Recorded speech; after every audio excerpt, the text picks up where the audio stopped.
Good morning, good morning, good morning, good morning, everybody. I hope everybody's day is off to a great start. I'm thankful to be in the land of the living this morning. I'm thankful to be amongst the living this morning. I'm thankful that God woke me up this morning and gave me another chance.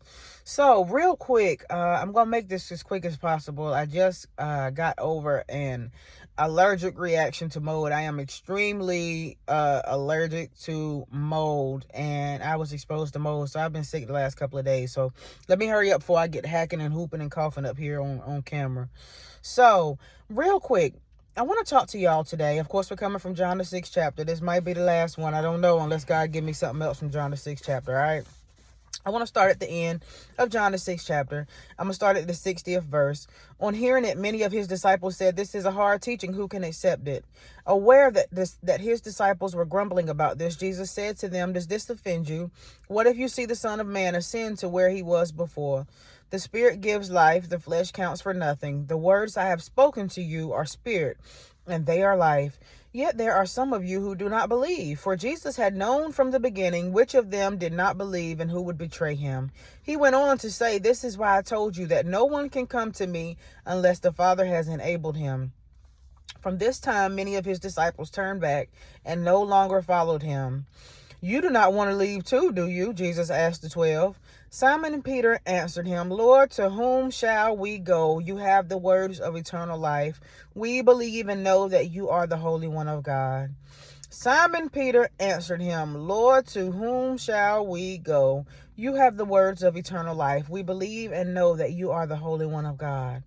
Why does God allow the storm in your life? Why does God allow his children to go through divorce? Why does God allow for his children to go through repossessions? Why does God allow for his children to go through abuse? Why does God allow for his children to go through trauma? Why does God allow for his children to go through divorce and losing their business and all of these different storms that the children of God face? We often tend to wonder, why did God allow that to happen? One of the main reasons why God would allow you to go through the storm is because you still have unbelief.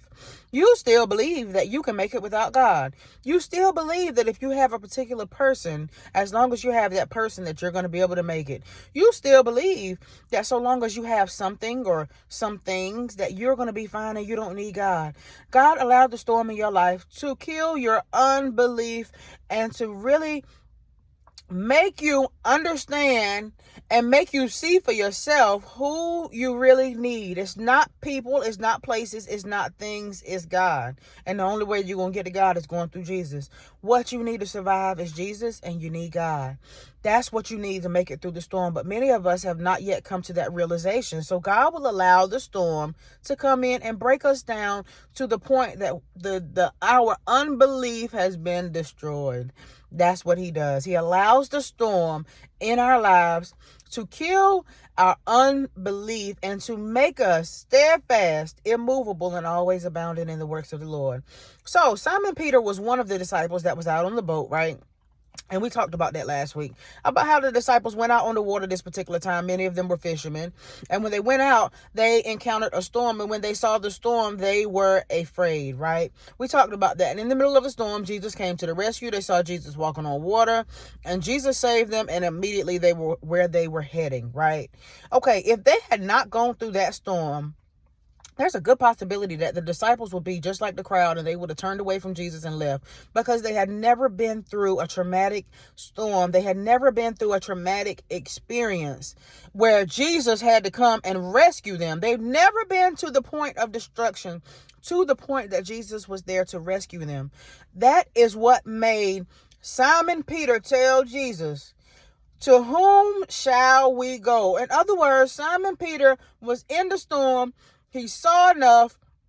Jesus rescued them in the middle of the storm. Jesus saved them from perishing and from destruction. And because of that, now Simon Peter, instead of walking away like the rest of the crowd, Simon Peter told Jesus, "Lord, to whom shall we go? You have the words of eternal life. We believe and know that you are the Holy One of God." That's why God allows the storm in your life, so that you can be broke down to the point that you see Jesus. And when Jesus comes in and offers you salvation, you will never be the same. When you're on the brink of losing your life, When you've been on the brink of losing your job, when you've been on the brink of losing your finances, when you've been on the brink of losing your mind, and suddenly Jesus comes through and saves you, that is your breaking point. That breaks your unbelief that you don't need Jesus. Your belief system that you don't need Jesus. Your unbelief that all you need is Jesus.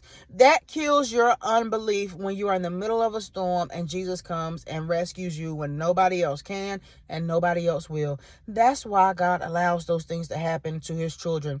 It is to destroy their unbelief that they need God. It is to facilitate and build and create a belief system, a foundational belief system that you can't make it in life without God, right? And when you go through the storm and Jesus comes through and offers you the salvation of God, you'll never be the same. And if you have any wisdom in you, right? If you have any wits about you and if you have any smarts about you, you'll never go back to living life without God again. But if you do, you'll find yourself right back in a storm again until you learn the lesson that you cannot make it in this world without God. It don't matter how much money you got. It don't matter how many family members you got. It don't matter how many besties you got. It don't matter how many friends you got. It does not matter.